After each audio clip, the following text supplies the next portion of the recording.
Air pollution in China has already bounced back from astounding lows during the country's coronavirus shutdown to monthly levels exceeding those recorded during the same period last year.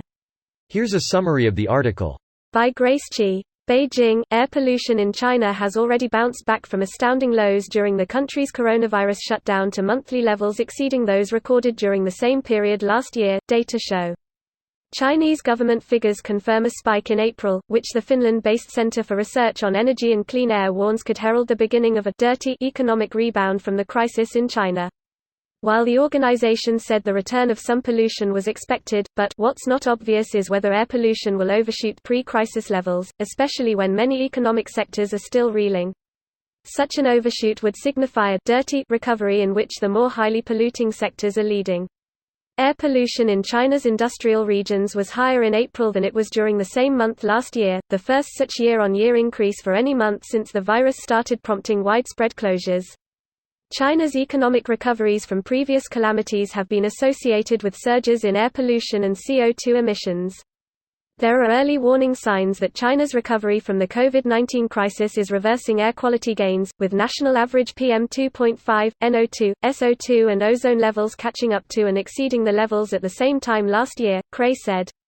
All four pollutants have severe health impacts, and their concentrations in China remain far above safe levels despite air quality gains made since the airpocalypse in 2013. This post received a score of 40,000, with an upvote ratio of 95%.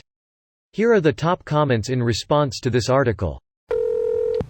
Is anyone really surprised? Pollution will skyrocket once the quarantines end. Maybe even worse afterwards, since people are afraid to take public transit. And many industries are going to go into overdrive trying to catch up. Some places may also try to loosen emissions, pollution regulations in order to do so.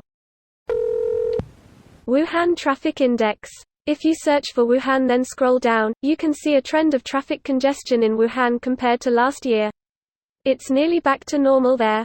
Where's everyone going? Is life back to business as usual over there? Sure seems like it. I live in China and shit's been back to normal for 2 months, at least in my province. Yeah, I teach Chinese kids online and most have been back to school for a while and their parents back to work. There are a few cities not back to normal yet. But most places are. Holiday for Mother Earth seems to be over. Don't worry, the second wave has got you covered. Not in China, they still have the borders closed and are testing so many people despite only having 30 cases. You will have your temperature checked at least 4 times a day when you live here.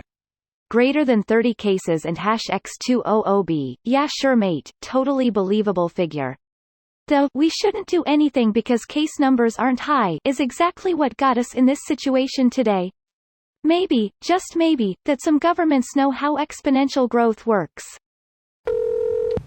I have to admit I was one of the optimists who were hoping something good may come out of this crisis around a more sustainable economy or more focus on humans rather than GDP. It would be nice. We know that people who are in leading positions have nothing else but money on their mind. Sad face, all hail to the golden calf. Sad face. In this case it may still change long term, but we went months without any resource production in places. To get resource supplies back at demand, production had to be running immediately. I'm talking food, clothes, basic supplies. It's not always just profit. It would be nice to think that it isn't always about profit, but profiting off of others' suffering, other countries is definitely a big money market for first world countries or defense companies. Why would people think a recession would lead to a permanent reduction of air pollution? A recession like now is industry-wide, including the renewable energy industry. Many solar panel companies and wind energy companies are just as strained as everyone else. During the 2008–09 crisis, a lot of them went under, making it even harder to switch to less polluting energy producers. The pollution levels even increased faster after that than had it been without the financial crash. This video was automatically created by Reddit to speech. The article and comments in this video were selected from Reddit according to their upvotes, and any paraphrasing was performed by smmry.com, without any human intervention.